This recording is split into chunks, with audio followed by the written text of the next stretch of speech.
मंत्रिमंडल की आज यानी 1 जून को बैठक हुई।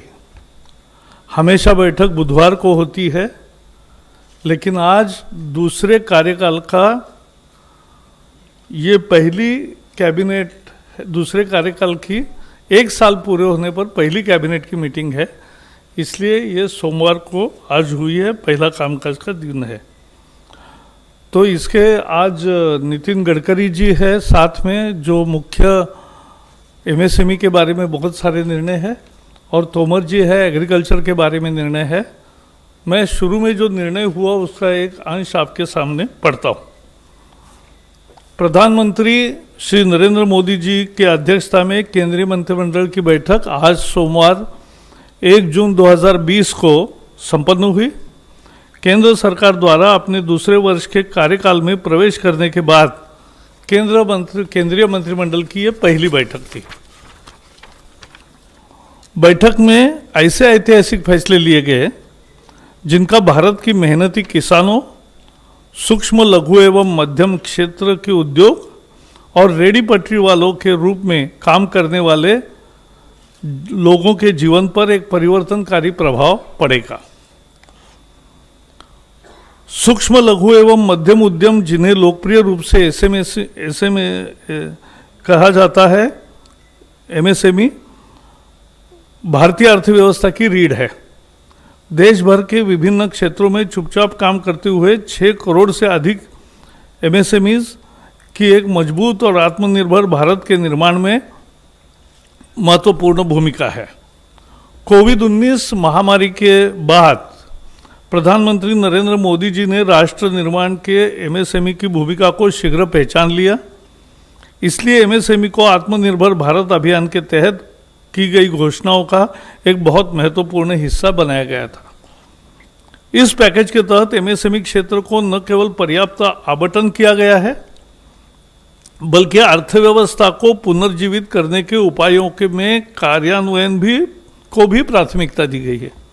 कई प्रमुख घोषणाओं से संबंधित क्रियान्वयन पहले ही शुरू किया जा चुका है। केंद्र सरकार ने आज आत्मनिर्भर भारत पैकेज के तहत अन्य घोषणाओं के प्रभावी क्रियान्वयन के लिए रोडमैप भी तैयार किया है। ये महत्वपूर्ण है और इसमें शामिल है एमएसएमई की परिभाषा में परिवर्तन है। ये व्यवसाय करने को आसान बनाने की दिशा में एक और कदम है और ये एमएसएमई क्षेत्र के निवेश को आकर्षित करने और अधिक नौकरियां पैदा करने में भारत में मदद करेगा। जो एमएसएमई संकट में है उनको इक्विटी सहायता प्रदान करने के लिए अधीनस्थ ऋण के रूप में 20,000 करोड़ रुपए का प्रावधान का प्रस्ताव आज कैबिनेट द्वारा औपचारिक रूप से अनुमोदित किया गया। इससे 2 लाख ऐसे जो संकट में है ऐसे एमएसएमई को फायदा होगा। एमएसएमई के लिए 50,000 करोड़ रुपए की इक्विटी निवेश का प्रस्ताव भी पहली दफा हुआ है। ये एमएसएमई को ऋण इक्विटी अनुपात के प्रबंधन और उनकी क्षमता वृद्धि में मदद करने के लिए एक ढांचा तैयार करेगा। यह उन्हें स्टॉक एक्सचेंज में सूचीबद्ध होने का अवसर भी प्रदान करेगा। इस तरह की सहूलत पहली दफा मिल रही है एमएसएमई उद्योगों को। एमएसएमई की परिभाषा में बढ़ोतरी और परिवर्तन किया है। भारत सरकार ने आज एमएसएमई की परिभाषा को और संशोधित किया, क्योंकि जब पैकेज घोषित किया था तो एक संशोधन दिया था, लेकिन आज इकाई की परिभाषा बढ़ाकर 1 करोड़ रुपए के निवेश और 5 करोड़ रुपए का कारोबार कर दिया गया। लघु इकाई की सीमा बढ़ाकर 10 करोड़ रुपए का निवेश और 50 करोड़ रुपए का टर्नओवर कर दिया गया है। इसी प्रकार मध्यम इकाई का निवेश सीमा बढ़ाकर 20 करोड़ रुपए तथा 100 करोड़ की जगह 250 करोड़ रुपए का कारोबार कर दिया गया है। गौरतलब है कि 2006 में एमएसएमई डेवलपमेंट एक्ट के अस्तित्व में आने के 14 साल बाद यह संशोधन हुआ है। पैकेज की 13 मई 2020 को घोषणा के बाद अनेक प्रतिनिधियों से मिले और घोषित संशोधन अब भी बाजार और मूल्य निर्धारण की स्थिति के अनुरूप नहीं है। इसे ऊपर की तरफ और संशोधित किया जाना चाहिए, इस तरह का फीडबैक आया। इन आवेदनों को सुनते हुए प्रधानमंत्री ने मध्यम एवं मैन्युफैक्चरिंग सेवा इकाइयों की सीमा को और बढ़ाने का निर्णय किया। अब यह 50 करोड़ रुपए का निवेश और 250 करोड़ रुपए का कारोबार की सीमा होगी। यह भी निर्णय लिया गया है कि निर्यात के संबंध में कारोबार को एमएसएमई के इकाइयों की किसी भी श्रेणी के लिए टर्नओवर की गणना में नहीं गिना जाएगा, चाहे वो सूक्ष्म हो, लघु हो या मध्यम हो। शहरी और आवास मंत्रालय ने विशेष सूक्ष्म ऋण योजना शुरू की है। इसके जरिए रेडी पटरी वाले, ठेले वाले, छोटा दुकान जो बिठाते हैं, सड़क पर माल बेचते हैं, उनकी क्षमता और उनका काम चले इसके लिए ज़्यादा ऋण उपलब्ध कराने के फैसला किया है। ये योजना लंबे समय तक चलेगी क्योंकि कामकाज फिर शुरू कर सके और अपना जीविकोपार्जन सही तरीके से कर सके। इस योजना के 50 लाख से अधिक पटरी सामान बेचने वाले ठेला वाले, हॉकर और रेडी पटरी वालों को लाभ मिलेगा। इनके द्वारा क्या क्या बेचा जाता है मालूम है आपको? सब्जी है, फल है, तैयार खाद्य पदार्थ है, चाय, पकौड़ा, ब्रेड, अंडा, कपड़ा, चप्पल, किताब, स्टेशनरी की आपूर्ति, बहुत सारे वस्तुएं यहाँ बेची जाती है, हम खरीदते हैं। इसके अंतर्गत सलून, मोची, लॉन्ड्री और पान की दुकानें भी आएगी। भारत सरकार कोविड-19 के दौरान इनके समक्ष आई परेशानी के प्रति संवेदनशील रही है। इसी के तहत इन्हें तत्क्षण सहयोग हेतु ये ऋण की योजना शुरू की गई है ताकि अविलंब ये अपने व्यापार को गति दे सके। स्थानीय शहरी निकाय इस योजना में क्रियान्वयन में महत्वपूर्ण भूमिका बजाएगा। शायद भारतीय इतिहास में पहली दफा आज़ादी के बाद ऐसा निर्णय लिया गया है, जबकि फुटपाथ दुकानदारों और रेडी ठाने वालों को, चाहे शहरी क्षेत्र या ग्रामीण क्षेत्र के हो, इस योजना के तहत इन सभी लोगों को, वर्गों को 10,000 रुपये का ऋण दिया जाएगा। इसे वो मासिक किस्तों में अधिकतम 1 वर्ष के अंदर वापस लौटा सकते। समय पर भुगतान करने को वालों को 7% वार्षिक ब्याज सब्सिडी के रूप में लाभार्थी के बैंक खाते में जमा कर दी जाएगा। इसमें किसी तरह का दंड का प्राविधान नहीं है। इस पहल से इन वेंडरों एवं अन्य विक्रेताओं को आर्थिक उन्नयन में मदद मिलेगी। इस योजना के क्रियान्वयन में किसी तरह की कठिनाई ना हो तथा जिन्हें इसका लाभ मिलना है उन तक यह सही ढंग से पहुंचे, इसके लिए मंत्रालय, बैंक एवं स्वयं सहायता समूह की अहम जिम्मेदारी एवं भूमिका तय की गई है। साथ ही इसके क्रियान्वयन में पारदर्शिता रहे, इसके लिए पोर्टल, मोबाइल ऐप भी तैयार किए गए हैं। सशक्तिकरण के लिए टेक्नोलॉजी का उपयोग अन्य काम में भी करने का फैसला हुआ है। योजना के पूर्ण क्रियान्वयन एक वेब पोर्टल के साथ एक डिजिटल प्लेटफॉर्म, मोबाइल ऐप विकसित किया जा रहा है। यह प्लेटफॉर्म विक्रेताओं को औपचारिक वित्तीय ढांचे के साथ एकीकृत करने के लिए, it will be yet another financial inclusion, यह आईटी प्लेटफॉर्म मदद करेगा। डिजिटल ट्रांजैक्शन को इससे बल मिलेगा, प्रोत्साहन मिलेगा और क्षमताओं के विकास के लिए भी ये राज्य सरकार एवं अन्य एजेंसियों के सहयोग से शहरी विकास मंत्रालय एक क्षमता विकास एवं वित्तीय साक्षरता का कार्यक्रम भी शुरू करेगा, जो महत्वपूर्ण है। सरकार ने किसानों के लिए आज बड़े फैसले किए, जो पहले पैकेज के समय नहीं बताया था, लेकिन आज पहले नया फैसला है और बहुत महत्वपूर्ण है कि न्यूनतम समर्थन मूल्य उसकी कुल लागत का 1.5 गुना ज़्यादा रखने का अपना वादा सरकार पूरा कर रही है। खरीफ फसल 20-21 के 14 फसलों के CACP आधारित न्यूनतम समर्थन मूल्य जारी कर दिया गया है, जिसकी जानकारी तोमर जी बताएंगे। इन 14 फसलों पर किसानों को अब लागत का 50 से लेकर 83% तक ज़्यादा दाम हासिल होगा। सरकार ने बैंकों द्वारा खेती और उससे जुड़े काम धंधों के लिए 3 लाख रुपए तक के अल्पकालिक कर्ज के भुगतान की तिथि भी 31 अगस्त 2020 तक बढ़ाई है और किसानों में इसमें ब्याज की छूट और अदायगी में मोहलत, ये दोनों फायदे उसको मिलेंगे। किसानों को 1 मार्च 2020 से 31 अगस्त 2020 के बीच अल्पकालिक कृषि कर्ज की ब्याज में 2% और अदायगी में 3% का फायदा होगा। भारत सरकार द्वारा किसानों को 7% से कर्जा मिलता है। इसमें 3 लाख रुपए तक के लोन पर 2% बैंक ब्याज की छूट सरकार देगी और समय पर भुगतान पर 3% का फायदा मिलेगा। इसका मतलब 4% में 3 लाख तक का कर्जा मिलेगा। किसानों के लिए ये बहुत बड़ी तोहफा है। ब्याज में छूट की किसानों को किसान क्रेडिट कार्ड के जरिए कर्ज सहित अल्पकालीन फसल कर्ज के देने के मकसद से शुरू की गई है। पिछले कुछ हफ्तों के दौरान बहुत से किसान अल्पकालिक जो क्रॉप लोन होता है उसके अदायगी के लिए बैंक नहीं जा सके।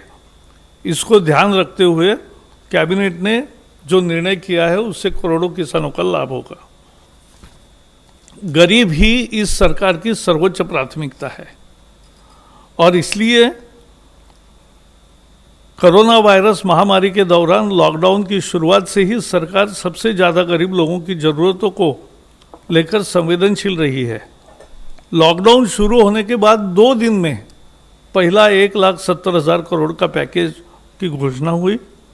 80 करोड़ लोगों को खाद्य सुरक्षा देने से लेकर 20 करोड़ महिलाओं के बैंक खाते में सीधे आर्थिक मदद पहुंचाने तक, गरीब वरिष्ठ नागरिकों, विधवा, दिव्यांगों को आर्थिक मदद देने से लेकर पीएम किसान के तहत करोड़ों किसानों को किस्त के रूप में मदद जैसे कदम उठाए गए हैं। इससे एक ऐसे बहुत बड़े गरीब तबके का फायदा मिला है जिसे लॉकडाउन के दौरान परेशानियों का सामना करना पड़ता, और अगर सरकार फौरी तौर पर ऐसे कदम न उठाती तो ये तकलीफ बहुत होती। ये घोषणाएं नहीं रही, कुछ ही दिनों के भीतर करोड़ों लोगों तक सीधे तौर पर नकदी अथवा वस्तु रूप में मदद पहुंचाई गई। 80 लाख टन से ज़्यादा अनाज पहुंचाया गया। सभी बाकी पैसा जो देना था वो डीबीटी के माध्यम से दिया गया है। आत्मनिर्भर भारत के तहत प्रवासी मजदूरों के कल्याण के लिए एक राष्ट्र एक राशन कार्ड, ऐसे लोगों को भी खाद्यान्न जिनके पास राशन कार्ड नहीं है उनको भी देने का व्यवस्था किया। मकान के लिए रियायती किराए वाली नई योजना गृह निर्माण की, और ऐसे ही तमाम अन्य कदमों की घोषणा की गई है। किसानों के कल्याण को लेकर व्यापक सुधारों का ऐलान किया गया है। किसानों को उन जंजीरों से मुक्त किया है, क्योंकि वो सुधार इतने महत्वपूर्ण है एपीएमसी को लेकर। क्यों किसानों को उन जंजीरों से मुक्त जिसमें वे जकड़े थे और उनके आमदनी को बढ़ाने के उपाय अब किए गए हैं। इसके अलावा खेती से जुड़े बुनियादी ढांचे में व्यापक निवेश का भी प्रस्ताव है। खेती से जुड़ी अन्य गतिविधियां जैसे मछली पालन को भी वित्तीय मदद दी गई है। भारत सरकार ने हर मोड़ पर समाज के सबसे ज़रूरतमंद तबके के साथ एकजुटता दर्शाई और उसकी मदद की है। तो ये आज एक बहुत महत्वपूर्ण फैसला हुआ है, और ये तीनों फैसले किसानों के लिए, समर्थन मूल्य का भी फैसला, ऋण के बारे में फैसला, और एमएसएमई लघु उद्योग, सूक्ष्म उद्योग और मंझले उद्योग का ये किया है। दोनों मंत्री आपके समक्ष है।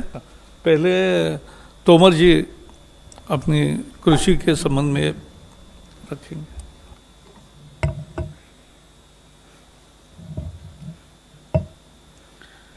माननीय नितिन गडकरी जी, माननीय प्रकाश जावड़ेकर जी और उपस्थित मित्रों, आज मंत्रिपरिषद की बैठक माननीय प्रधानमंत्री जी की अध्यक्षता में संपन्न हुई, और उस बैठक में विभिन्न मंत्रालयों से संबंधित आम आदमी को राहत और मदद देने की दृष्टि से निर्णय किए गए। उन निर्णयों की कुछ झलक माननीय प्रकाश जी ने अपने वक्तव्य में दी है। मैं उनकी बात को थोड़ा आगे बढ़ाना चाहता हूँ। आप सभी और सारा देश इस बात का साक्षी है कि वायरस का संकट के समय भी जब लॉकडाउन रहा उस समय भी भारत सरकार और प्रधानमंत्री जी की प्राथमिकता पर गांव और गरीब किसान निर्णयों के केंद्र में हमेशा रहा। चाहे गरीब कल्याण योजना के माध्यम से राहत देने का सवाल हो या कृषि के क्षेत्र में कामकाज न रुके इस दृष्टि से अनुमतियां देने का सवाल हो। जब लॉकडाउन घोषित हुआ उसी समय फसल कटाई के लिए खड़ी थी, लेकिन कटाई का सवाल हो, उपार्जन का सवाल हो, मशीन की आवाजाही की अनुमति हो, मशीन मरम्मत के लिए वर्कशॉप की खोलने का सवाल हो, हर मामले पर सरकार ने संवेदनशीलता के साथ विचार किया और उसी का परिणाम है कि किसान ने प्रतिकूलता के मौके पर भी फसल कटाई का काम पूरा किया और इस बार बम्पर पैदावार करके किसान ने देश को समर्पित की है। सरकार उपार्जन के प्रति भी काफ़ी गंभीर थी और इसलिए उपार्जन की प्रक्रिया अभी चली रही है, लेकिन आज दिनांक तक गेहूं की खरीद 360 लाख मीट्रिक टन हो चुकी है। गत वर्ष ये 342 मीट्रिक टन थी। धान की खरीद 95 लाख मीट्रिक टन हो चुकी है। गत वर्ष ये 90 लाख मीट्रिक टन थी। दलहन और तिलहन की खरीद अभी चल रही है और अभी 16.07 लाख मीट्रिक टन खरीद हुई है। ये गत वर्ष 15 लाख मीट्रिक टन थी। आप सबके ध्यान में है कि 18-19 में सरकार ने एक निर्णय किया था कि किसान को उसके उत्पादन में लागत का कम से कम 50% मुनाफा मिलना चाहिए। स्वामीनाथन साहब ने एक अध्ययन के बाद अपनी रिकमेंडेशन की थी और ये रिकमेंडेशन काफ़ी देश में घूमती रही, लेकिन माननीय प्रधानमंत्री नरेंद्र मोदी जी के नेतृत्व में इन रिकमेंडेशनों को स्वीकार भी किया गया और अमल भी किया गया। और पिछले बार रबी की जो दरें घोषित की गई थी उन्हीं दरों पर ये जो मैंने बताया कि उपार्जन का काम हुआ है। आज फिर कृषि लागत एवं मूल्य आयोग की जो रिकमेंडेशन हैं 14 फसलों के लिए वो आ गई हैं, मंत्रिपरिषद के समक्ष विचाराधीन थी और आज मंत्रिपरिषद ने उनको अपनी स्वीकृति प्रदान कर दी है। जैसे धान को देखेंगे तो लागत का 50% अधिक मुनाफे को ध्यान में रखते हुए 1868 यह घोषित की गई है। इसी प्रकार से ज्वार हाइब्रिड को देखेंगे तो ये इसमें भी 50% मुनाफा हो इस दृष्टि से 2620 घोषित की गई है। बाजरा को अगर हम देखेंगे तो 83% को ध्यान में रखते हुए 2150 घोषित किया गया है। ऐसे ही रागी में 50% की वृद्धि है, मक्का में 53% की वृद्धि है, तूर अरहर में 58% की वृद्धि है, मूंग में 50% की वृद्धि है, उड़द में 64% की वृद्धि है, मूंगफली में 50% की वृद्धि है, सूरजमुखी में 50% की वृद्धि है, सोयाबीन में 50% की वृद्धि है, तिल में 50% की वृद्धि है, राम तिल में 50% की वृद्धि है और कपास में 50% की वृद्धि है। यह जो कृषि लागत और मूल्य आयोग है यह सामान्य तौर पर एक पूरा मैकेनिज्म बना हुआ है जिसमें वो लोग मिलकर कृषक की उत्पादन में जो लागत आ रही है और लागत के समय जो जो चीज़ें उपयोग होती हैं, चाहे वो बीज की कीमत हो, खाद की कीमत हो, मानव का श्रम हो, बैल का श्रम हो, मशीन का खर्चा हो, डीजल हो, बाकी सारी चीज़ों को जोड़कर वो ये तय करते हैं कि लागत कितनी आ रही है और उसके ऊपर समर्थन मूल्य कम से कम 50% और उससे अधिक, जैसे मैंने 64 भी बताया, 83 भी बताया, इतना प्रतिशत उसमें बढ़ा है। इसका लाभ निश्चित रूप से किसानों को बड़ी मात्रा में अगले बार होने वाला है। इसी प्रकार से अभी ब्याज छूट स्कीम के बारे में माननीय प्रकाश जी ने जिक्र किया था, तो ये ब्याज छूट योजना भारत सरकार की है। बैंकों का ब्याज हम लोगों को मालूम है कि 9% है। भारत सरकार 2% की अपनी तरफ से सब्सिडी देती है, तो 7% ब्याज पर किसान को कर्ज मिलता है और अगर किसान समय पर उसको चुका दे तो 3% की सब्सिडी उसे और मिलती है। तो ऐसे कुल मिला के अगर समय पर किसान अपना फसली ऋण चुकाने में सफल होता है तो किसान को 4% ब्याज पर कर्ज मिलता है। इस बार आपको ध्यान है कि 31 मार्च भी लॉकडाउन की स्थिति में था, तो उस समय हम लोगों ने सोचा कि 31 मई तक शायद ये ठीक ठाक स्थिति आ जाएगी, लेकिन अभी भी सामान्य स्थिति नहीं है और इसलिए पहले चरण में 31 मई तक उनको छूट दी थी कि वो अपना पैसा जमा कर दें, लेकिन अभी भी ऐसी स्थिति है कि कई जगह खरीद का काम भी चल रहा है, कई जगह बैंक में जाना थोड़ा दुर्लभ ही हो रहा है। इसलिए किसानों के हित में माननीय प्रधानमंत्री जी ने इस तिथि को बढ़ाकर अब 31 अगस्त कर दिया है। 31 अगस्त तक जो किसान अपने ऋण की अदायगी करेगा उसको 4% ब्याज पर ही कर्जा मिलेगा। मैं समझता हूँ ये किसानों के लिए निश्चित रूप से बहुत बड़ी राहत है और इस दिशा में प्रधानमंत्री जी निरंतर सोचते भी रहते हैं। गत वर्ष का भी अगर हम देखेंगे तो सब्सिडी के रूप में 28,000 करोड़ रुपया किसानों के हित में इस कार्यक्रम के अंतर्गत हर किसान की जेब में जाता है। तो इस बार ये थोड़ा और ज़्यादा भी हो सकता है, लेकिन पिछले बार 28,000 करोड़ रुपए की सब्सिडी प्रदान करने की स्थिति आई थी।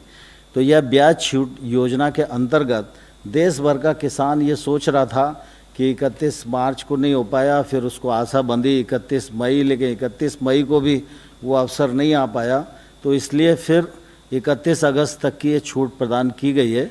यह निश्चित रूप से किसानों के लिए बहुत ही लाभप्रद रहेगी। मुख्य रूप से मुझे इतना ही कहना है। बाकी हमारे देश का जो एक्सपोर्ट होता है वो 48% एक्सपोर्ट हमारे स्मॉल, मीडियम और माइक्रो इंडस्ट्रीज के द्वारा होता है। हमारे देश में अभी तक 6 करोड़ MSME है और इसके आधार पर आज मोटे तौर पर जो आंकड़ेवारी उपलब्ध है उससे 11 करोड़ से ज़्यादा जॉब्स MSME ने दी है।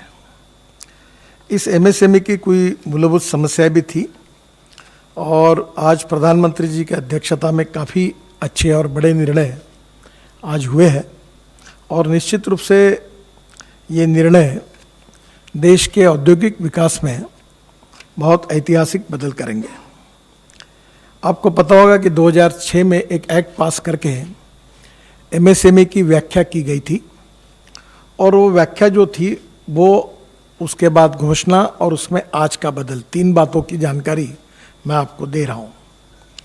एग्जिस्टिंग यानी सबसे पहले पुराना जो बात थी उसमें मैन्युफैक्चरिंग सेक्टर और सर्विस सेक्टर दोनों अलग किए गए थे और उसमें माइक्रो सेक्टर में इन्वेस्टमेंट यानी टर्म लोन जो होता है, जिसमें इक्विपमेंट एंड फिक्स मशीनरी जो होती है, प्लांट एंड मशीनरी इक्विपमेंट, उसकी कॉस्ट वो माइक्रो में 25 लाख थी और टर्नओवर जो था वो 10 लाख का था।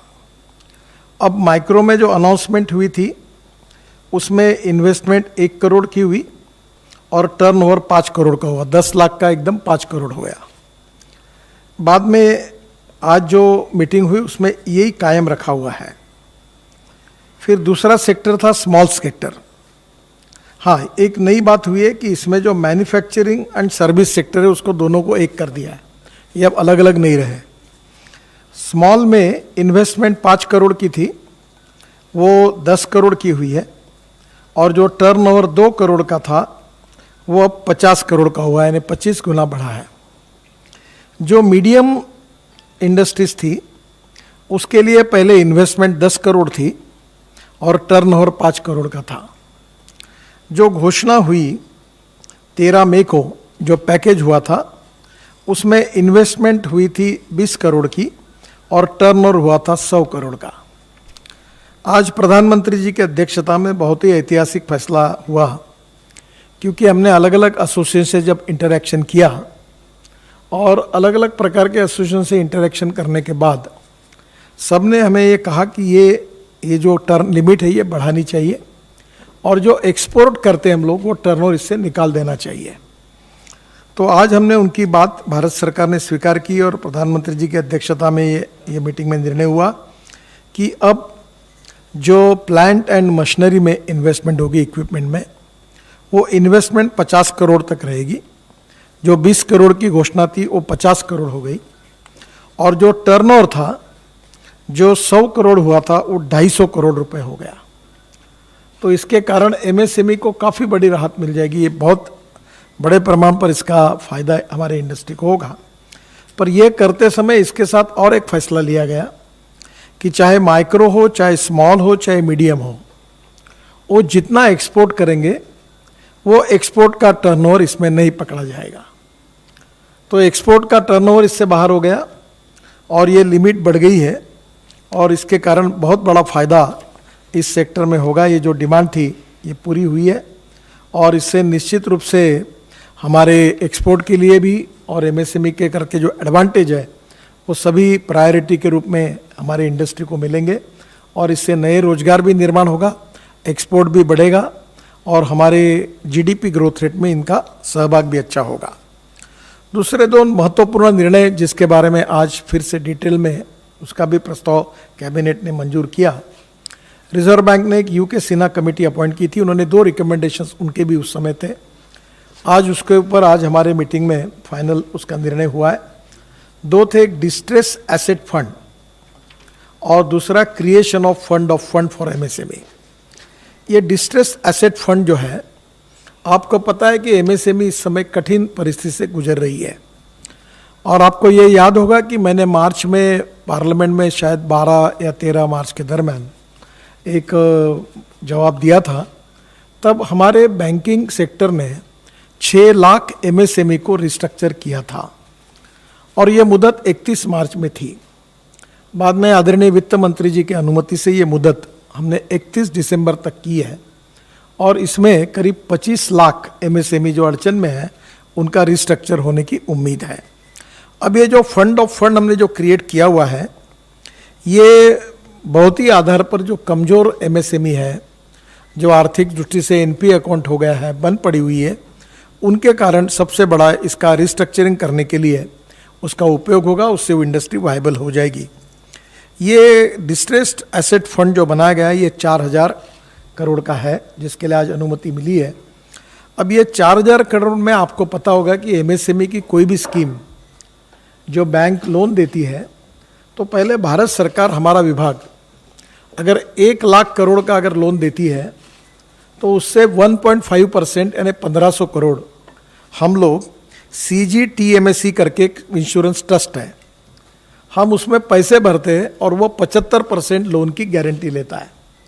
तो ये जो 4000 करोड़ रुपए है, ये जो फंड मंजूर हुआ है, इसको वैसे 10 गुना होना चाहिए, पर ये स्ट्रेस एसेट है, एनपीए में आए हैं, रिस्क है थोड़ी, तो 5 गुना करके ये होगा 20,000 करोड़ का।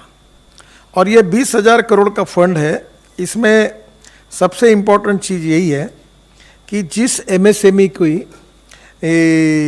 ऋण जो है, इसको उनको हर जो अड़चन में आई है, प्रेजेंटली जो हमारे एनपीए के नॉर्म्स है, इसमें रिस्ट्रक्चरिंग हो नहीं सकता क्योंकि पॉलिसी में ये बैठते नहीं। तो उस यूनिट को प्रोप्राइटर के गारंटी पर हम मैक्सिमम 75 लाख और कुल निवेश के यानी जितना उसने लिया उससे 15%, जो ज़्यादा होगा उतने पैसे उसको देंगे, और ये पैसे भारत सरकार की ओर से इस फंड से जाएंगे। ये ऐड होने के बाद जो एनपीए के नाउंस में जो अकाउंट नहीं बैठ रहा था उसका रिस्ट्रक्चर हो जाएगा और बंद हुई एमएसएमई चालू हो जाएगी। तो करीब इसका 2 लाख एमएसएमई यूनिट को फिर से शुरू करने में जो वो विशेष रूप से डिस्ट्रेस में है उनको इसका फ़ायदा होगा। और ये फंड की आज मंजूरी आज कैबिनेट ने दी है और ये 20,000 करोड़ ये फंड का उपयोग होगा। दूसरा इम्पोर्टेंट निर्णय ऐसा हुआ है कि विशेष रूप से आपको पता है कि हमारे बड़े इंडस्ट्री जो होती है, जो आप 3 बातों में वर्ल्ड में इकोनॉमी में चर्चा होती है, इंश्योरेंस इकोनॉमी, पेंशन इकोनॉमी और शेयर इकोनॉमी। और ये जो बड़े इंडस्ट्री है इनके शेयर स्टॉक एक्सचेंज में लोग लेते हैं, खरीदते हैं, ये आपको पता है। एमएसएमई को ये सहूलियत नहीं थी, तो अभी हमने एक 10,000 करोड़ का शुरुआती योगदान दिया है और इस फंड को बाकी के फंड ऐड करके ये 50,000 करोड़ का फंड बनेगा। और जो एमएसएमई एक्सपोर्ट करती है, जिनका टर्नओवर अच्छा है, जीएसटी रिकॉर्ड अच्छा है, आपको याद होगा कि बीच में नेशनल स्टॉक एक्सचेंज मुंबई में मैंने 20 एमएसएमई को कैपिटल मार्केट के लिए उसका लॉन्चिंग किया था। तो अब कुछ एमएसएमई हजार करोड़ का एक्सपोर्ट करती है, उन्हें बैंक के ऊपर डिपेंड होने की कोई आवश्यकता नहीं है। तो हम उनको पहले ही उनके फंड के लिए हम उसमें हमारी इक्विटी खरीदी करेंगे। वो मैक्सिमम 15% है, जो भी है उसकी फंड उसमें हम खरीद सकते हैं और ये इक्विटी के कारण उनको स्ट्रेंथ मिलेगी। और फिर वो जब स्टॉक एक्सचेंज में जाएंगे तो उनका जो 10 रुपये का शेयर है उसमें हमने खरीद लिया तो उस ताकत में देगी उसको। और उसके बाद में उसका शेयर कभी 25 का होगा, कभी 30 का होगा, कभी 40 का होगा। और शेयर मार्केट आपको पता है, तो जैसे वो शेयर अगर 30-40 का होगा तो हम अपने शेयर बेच देंगे और फिर हम वापस आ जाएंगे और दूसरे को पैसे देंगे। तो इस प्रकार से जो अच्छे यूनिट्स हैं, जिनका बैलेंस शीट अच्छी है, जिनका टर्नओवर अच्छा है, जिनका रेटिंग अच्छा है और जिनका GST record, turnover record bank का अच्छा है, ऐसे लोगों को हम क्राइटेरिया करके इस प्रकार का मार्केट में जिनका लिस्टिंग हो सकता है, ऐसे एमएसएमई को हम पूरा ताकत देंगे और इसके कारण ये भी एक बहुत बड़ी स्ट्रेंथ मिल जाएगी। इससे एक्सपोर्ट भी बढ़ेगा और ये यूनिट भी स्ट्रांग बनेगी। तो ये 2 फंड है, creation of fund for MSME, जिसका आज 50,000 करोड़ की शुरुआत होगी और ये रिवॉल्विंग फंड होते होते मैं थोड़ा ऑप्टिमिस्टिक सोचता हूँ 3-4 साल में ये 2 लाख करोड़ भी हो सकता है। तो ये एक को दिया, एक से निकाला, दूसरे को दिया, दूसरे से तीसरे को दिया, धीरे धीरे हमारी एमएसएमई ये शेयर मार्केट की तरफ, स्टॉक एक्सचेंज की तरफ जाएगी और जो अच्छा परफॉर्मेंस दिखाएंगे उनको बाहर से फिर जनता उसमें निवेश करेगी और ये एक बहुत अच्छा गेटवे इसके कारण ओपन हुआ है। तो ये दोनों निर्णय फंड्स के बारे में, एक डिस्ट्रेस एसेट फंड और दूसरा ये फंड ऑफ फंड, और उसके साथ एमएसएमई की डेफिनेशन बदलने का जो निर्णय हुआ है, ये अपने आप में आज तक के इतिहास में, ये 2006 में था, बहुत बार ये डेफिनेशन बदलने के प्रयास किए गए थे पर वो संभव नहीं हुए।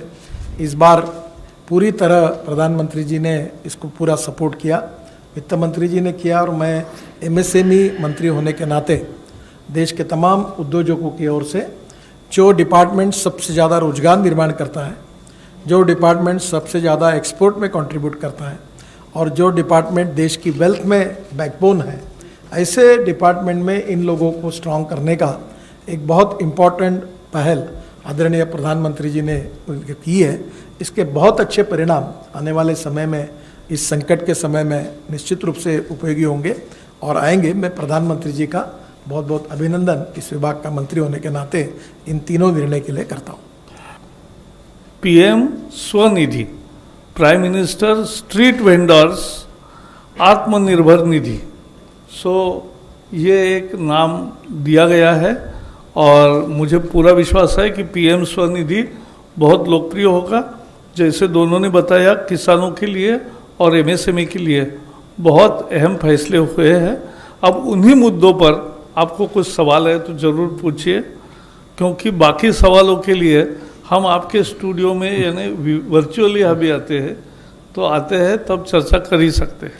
नंबर 18, 1 जुलाई से ये व्याख्या, क्योंकि हमारी सॉफ्टवेयर और मैंने जल्दी करने की कोशिश की थी, पर वो साधारणतः इसको पूरा ये करने के लिए 1 जुलाई से आज ऑर्डिनेंस पर मैंने फाइल पर सही कर दी है कल उसका और ये निकल जाएगा नोटिफिकेशन, गैजेट नोटिफिकेशन। 1 जुलाई के बाद इस स्कीम का फ़ायदा होगा।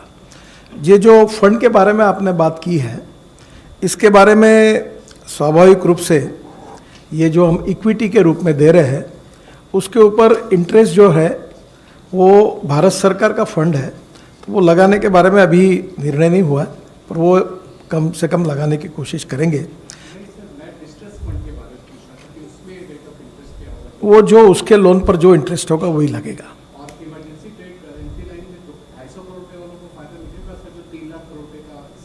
देखिए, वो जो 3 लाख करोड़ जो फंड हमने दिया है, वो जिनका 100 करोड़ तक टर्नओवर है और जिनको 25 करोड़ के टर्म लोन है, उन्हीं को 3 लाख करोड़ का फायदा होगा। ये 250 करोड़ और ये विदाउट कोलैटरल ये आपको 20% लोन मिलेगा और उस पर जो उसके अकाउंट पर इंटरेस्ट होगा वही मिलेगा। 20% एडिशनल लोन मिलेगा। मतलब स्पष्ट है कि 250 करोड़ वाले इसमें नहीं आएंगे। नहीं आएंगे। 114 1 जुलाई के बाद आएंगे। जी मंत्री जी, एसएम आसिफ इधर आपके सामने मेरा सवाल है। मैं सामने हूँ। मेरा सवाल है आपसे कि एमएसएमई में एनपीए अकाउंट जो पूरे देश में फैला हुआ है, तो जो नई स्कीम है उसमें आपने कहा कि एनपीए अकाउंट को सरकार जो है उसका परसेंटेज कुछ देगी, उसको ज़रा डिटेल बता। देखिए, पहली बात तो ऐसी है कि मैंने मार्च में जवाब दिया था कि 6 लाख एमएसएमई रिस्ट्रक्चर हुई, फिर उसकी मुदत 31 मार्च थी, वो बढ़ाकर 31 दिसंबर तक किया गया। दूसरी इंपॉर्टेंट चीज़ है कि ये जो स्ट्रेस एसेट है जो एनपीए हो गए हैं, इनके लिए हमने स्कीम बनाई कि भारत सरकार ने 4000 करोड़ दिए है। अब ये 4000 करोड़ जो हमको मिले हैं, हम एक CGTMSE करके एक ट्रस्ट है, इंश्योरेंस ट्रस्ट है, ये इसको हम 4000 करोड़ जब डिपॉजिट करेंगे तो उससे 5 गुना यानी 20,000 करोड़ के फाइनेंस की गारंटी ये ट्रस्ट लेगा। ये 20,000 करोड़ बैंकों को उपलब्ध होंगे। फिर जो एमएसएमई जो है, जो एनपीए हो गई है, स्ट्रेस है और आज के रूटीन नॉर्म्स में नहीं बैठ रही है, फिर ये 20,000 करोड़ में से उसका जो प्रोपराइटर होगा उसके गारंटी पर हम उसको ये फंड में से इक्विटी देंगे। जैसे इक्विटी देंगे तो उसकी बैलेंस शीट बदल जाएगी और बैलेंस शीट बदल जाएगी तो जो एनपीए नॉर्म्स के कारण जो नहीं हो सकता वो काम हो जाएगा। तो उसके बाद 2 लाख एमएसएमई जो आज के कानून में रिस्ट्रक्चर नहीं हो सकती, वो 20,000 करोड़ का फंड यूज़ करने के कारण वो रिस्ट्रक्चर हो जाएगी और वो जो बंद पड़ी हुई एमएसएमई है, अड़चन में है, एकदम आखिरी इसमें, उन लोगों को एक प्रकार से ऑक्सीजन मिलकर वो फिर से बाहर आएगी। ये उसका करोड़ का इमरजेंसी फंड था आप लोग दे रहे हैं, क्या ये स्टार्टअप्स वगैरह को भी एप्लीकेबल होगा? और अगर है तो वैसा है तो क्या मैकेनिज्म कुछ डेवलप हुआ है? कितने स्टार्टअप्स ने ये सब्सक्राइब किया है? जो एमएसएमई रजिस्टर है और जिनका टर्म लोन 25 करोड़ का है और वर्किंग कैपिटल 100 करोड़ का है, इस व्याख्या में जो आते हैं उन लोगों के लिए 3 लाख करोड़ का फंड है और ये कोलैटरल फ्री है, यानी कोई गारंटी नहीं है। एग्जिस्टिंग डॉक्यूमेंट के आधार पर ही भारत सरकार की ओर से 20% तक एडिशनल कैपिटल वर्किंग कैपिटल में या इसमें मिल सकता है। तो उसमें अगर वो स्टार्टअप रजिस्टर है तो सबको इसका फायदा मिलेगा जो इस नॉर्म में आते हैं। तो भट्ट सर, जैसा कि आपने कहा कि किसानों को जो सुविधा दी गई थी वो पहले 31 मई तक दी गई थी, अब उसे 31 अगस्त तक कर दिया गया था, तो क्या हम ऐसा मान के चले कि जो सरकार सोच रही थी कि पहले मई तक या जून तक कोरोना पर नियंत्रण कर लिया जाएगा, अब उस डेट को 31 अगस्त तक कर दिया गया है? देखिए, दरअसल क्या है कि कोई भी सरकार में बैठा हुआ कोई भी व्यक्ति भविष्य वक्ता नहीं है। संकट की जब परिस्थिति रहती है तो स्वाभाविक रूप से ये कोशिश की जाती है कि इस घड़ी में असुविधा तो होगी ही, लेकिन असुविधा कम से कम हो और असुविधा को सुविधा में बदलना अगर सरकार के निर्णय के माध्यम से हो सकता है तो सरकार उस दिशा में निर्णय लेती है। पहले लगता था कि 31 मई तक आवाजाही शुरू हो जाएगी, किसान जमा कर देगा, लेकिन जब सब तरफ से फीडबैक आया कि अभी जमा करने में कठिनाई है और सरकार किसानों के प्रति प्रतिबद्ध है, उनके हितों के प्रति प्रतिबद्ध है, इसलिए 31 मई को बढ़ाकर 31 अगस्त किया। इसको इधर उधर जाके देखना मुझे लगता है उचित नहीं है। 104 सर मैं लक्ष्मण CNBC आवाज़ से। मेरा सवाल ये है, किसानों के लिए आपने जो ऐलान किया है कर्ज पे ब्याज सस्ता करने का, तो जो किसान समय पे कर चुकाते हैं उनको अतिरिक्त ब्याज में छूट देंगे, तो अब तक के रिकॉर्ड क्या कहता है, कितने किसान अतिरिक्त ब्याज में छूट के हकदार होंगे जो समय पर कर चुकाते हैं? और इससे जुड़ा दूसरा सवाल है कि आत्मनिर्भर पैकेज के दौरान सरकार ने APMC एक्ट की जगह नया कानून लाने का भी ऐलान किया था, वो कब तक हम इसको देख सकते हैं ज़मीन पर? मैंने गत वर्ष का भी आंकड़ा आपके समक्ष रखा कि गत वर्ष ब्याज सब्सिडी के रूप में 28,000 करोड़ रुपए व्यय करने की स्थिति है। अगले बार जब ये परिस्थिति आएगी तो यह आंकड़ा और बढ़ सकता है। सामान्यतः अगर हम देखेंगे तो KCC के माध्यम से अभी किसानों के पास 4 लाख करोड़ रुपए का अल्पकालिक ऋण है, और सरकार ने अभी जब पैकेज की घोषणा की थी और उससे पहले भी प्रधानमंत्री जी ने इस अभियान को चित्रकूट में घोषित किया था, तब यह कहा था कि हम KCC 100% किसानों को देंगे, और अभी लगभग 6 करोड़ 65 लाख से अधिक किसान हैं जिनको इस स्कीम के अंतर्गत कवर किया गया है। 2.5-3 करोड़ किसान अभी ऐसे हैं जिनको इस स्कीम के अंतर्गत और कवर किया जाना है। पिछले दिनों जब फरवरी में इस अभियान की घोषणा की थी तो प्रधानमंत्री जी ने उस समय 15 दिन काम चला था, उसमें लगभग 75 लाख किसानों ने अपना एप्लीकेशन जमा किया था, और उसमें लगभग 41 लाख किसानों की स्वीकृतियां भी बैंक ने कर दी थी, और 22 लाख किसानों को ये पैसा दे भी दिया था। लेकिन उसके बाद ये लॉकडाउन हो गया तो बीच में गतिविधि थम गई है, लेकिन अभी पैकेज में भी इसकी घोषणा की गई है। हम अभियान चला के कोशिश करेंगे कि जल्द ही ये 2.5-3 करोड़ जो किसान बचे हुए हैं इनको KCC के कवर के अंतर्गत लाया जाए, और ये सब आ जाएंगे तो लगभग 2 लाख करोड़ रुपया और नीचे किसानों के पास पहुँचेगा।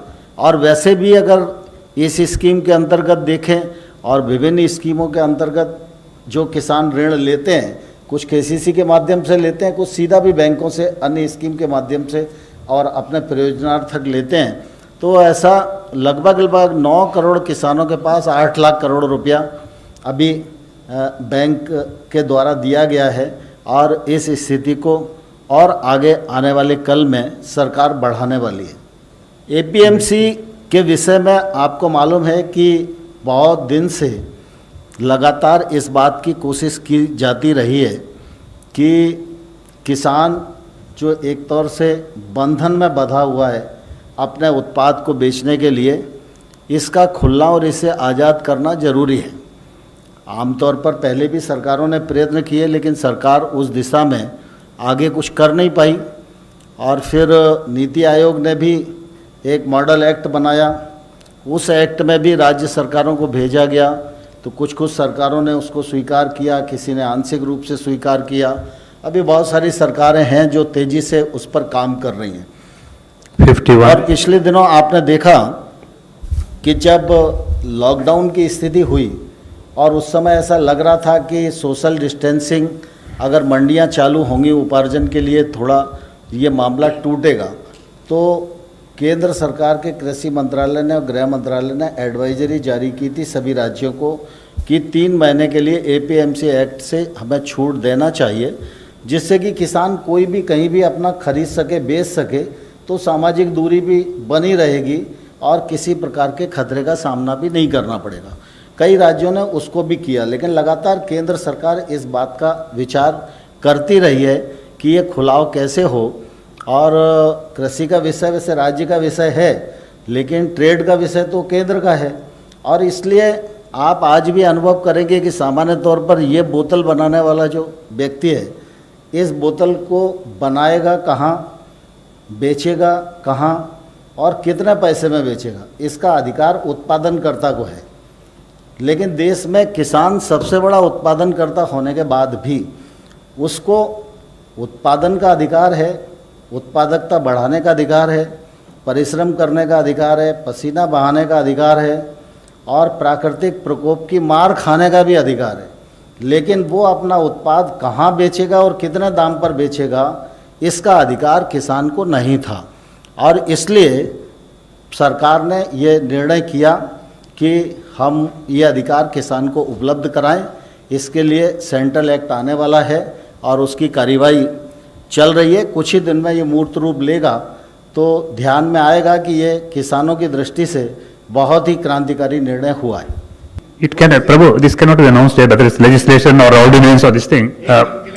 देखिए, दरअसल क्या है कि जब तक कोई भी विषय विभाग से मंत्रिपरिषद में न पहुंचे और मंत्रिपरिषद उस पर निर्णय न ले, तब तक कोई भी चीज़ एडवांस में व्यक्त करना तो ये उचित भी नहीं है। केंद्र सरकार जब इस दिशा में आगे बढ़ेगी तो जितनी आवश्यकताएं औपचारिकताएं हैं उन सबको पूरा करके ही आगे बढ़ेगी। 51.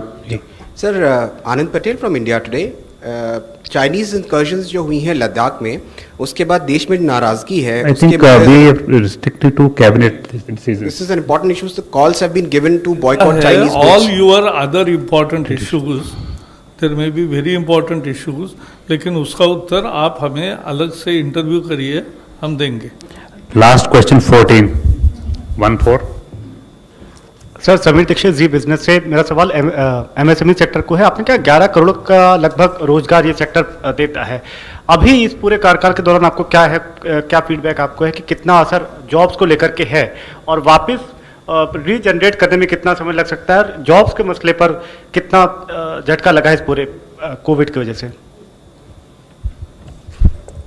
कोविड के संकट के कारण अब जो परिस्थिति है इसमें कोई ऑफिशियल स्तर का अध्ययन अभी तक नहीं हुआ है, पर एक बात जरूर है कि कोविड के कारण कहीं ना कहीं उसके परिणाम हैं। एक बात आपको और ये मैं खुलासा कर दूं कि माइग्रेंट लेबर के कारण जैसे परसेप्शन होता है कि टीवी देखने के बाद ऐसा लगता है कि 100% इस देश की इंडस्ट्री पूरी माइग्रेंट लेबर के भरोसे चल रही है, ऐसा एक साधारणतः इम्प्रेशन होता है। वस्तुस्थिति ये है कि ऑन एन एवरेज 10 से 20% लोग कहीं ऐसे बाहर से आकर भी काम करते हैं। ये मैक्सिमम अप टू 20% है। दूसरा, इस 20% में से सभी 20% निकल गए अपने राज्यों में, ये भी स्थिति सच नहीं है। इसमें से कुछ प्रमाण के लोग गए हैं, कुछ रेलवे में। अभी जो जानकारी मुझे मिली कि रेलवे जाने का तय हुआ पर लोग नहीं मिले क्योंकि लोग नहीं गए। ये लोग अपने डिस्ट्रिक्ट से, अपने ज़िले से, अपने गांव से ये इस स्टेट में आए, वो रोजगार के लिए आए, मजबूरन आए, उनको रोजगार नहीं था इसलिए आए। अब जो ये इंडस्ट्री काफ़ी प्रमाण में शुरू होने की प्रक्रिया हो गई, कहीं 50%, कहीं 40% ऐसे लोग आना शुरू हुआ। और उसमें से जो कोरोना के लिए गाइडिंग प्रिंसिपल है कि मास्क लगाना चाहिए, सोशल डिस्टेंस 1 मीटर से मेंटेन करना चाहिए, फिर अपने हाथ सैनिटाइजर धोना चाहिए, और कुछ जगह पर बड़े बड़े इंडस्ट्रीज़ में, जिसके नाम भी मेरे पास हैं, उन्होंने अपने इंडस्ट्रियल एरिया में रहने की और भोजन की भी व्यवस्था मजदूरों की है। और अभी मैं एक 8 दिन पहले रिसाइकलिंग इंडस्ट्री जो 5 लाख करोड़ का कारोबार करती है, उसने मुझे कहा कि वो लोग आना चाहते हैं। तो मैंने उनको सुझावा है कि जहाँ गए हैं वहाँ के डिस्ट्रिक्ट कलेक्टर उसकी परमिशन और वहाँ की फॉर्मेलिटी पूरी करके, जहाँ आना चाहते हैं वहाँ का डिस्ट्रिक्ट कलेक्टर और उसकी फॉर्मेलिटी पूरी करके आप उनकी लाने की, अगर आते हैं तो लाने की व्यवस्था करिए और उसमें उसका उपयोग लीजिए। अब सरकार में, भारत सरकार ने, गृह विभाग ने, राज्य सरकार ने और उसके बाद वहाँ के डिस्ट्रिक्ट कलेक्टर, ऐसा लेकर सब प्रकार की बातों का क्लैरिफिकेशन दिया है और इंडस्ट्री अब शुरू भी हो रही है। मैं बहुत बार कहता हूँ कि now it is important for everybody to, कि भाई हम ये सीखें कि कोरोना वायरस के साथ हमारा art of living with corona virus.